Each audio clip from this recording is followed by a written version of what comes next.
Hi everyone, John Cleese with Lake Effect Garden and Design, and today I want to talk to you about ornamental grasses. I have been a fan of ornamental grasses since I was a kid. I'm giving away my age, but Wolfgang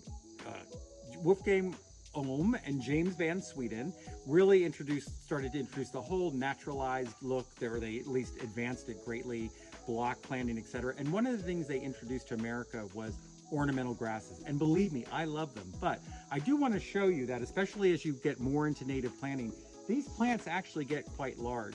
And I never actually believed that they spread, but they do. I'm finding them all over my property now.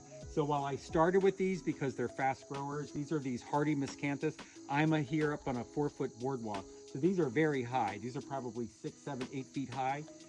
They take up a lot of space. And as you can see, there's nothing else here growing amongst them. So if you have some of these tall grasses, and for a lot of people, I know that they just think they're too big, what I suggest is that you really replace these with big blue stem. You've seen those in other videos that I've had. Big blue stem, Indian grass, switchgrass, those are all the native tall grasses. And the wonderful thing I like about them is they really let all of your flowers intermingle with them, which is in the case of the miscanthus, these hybrid grasses, they really just start to take over. As you can see, there's nothing else here but them. So I know some of you might want that look, but again, these spread. Don't ever think that they don't.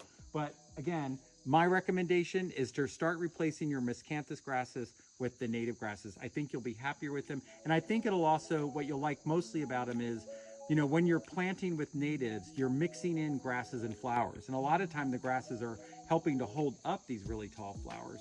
So that's my point. That's just want to let you know, I love them too, but again, I think it's time that we start to move away from these grasses and start getting to some of the natives. I hope if you like these videos, you'll like them, and I hope you'll also subscribe to the channel because we're trying to make native gardening and using native plants much more accessible for everyone.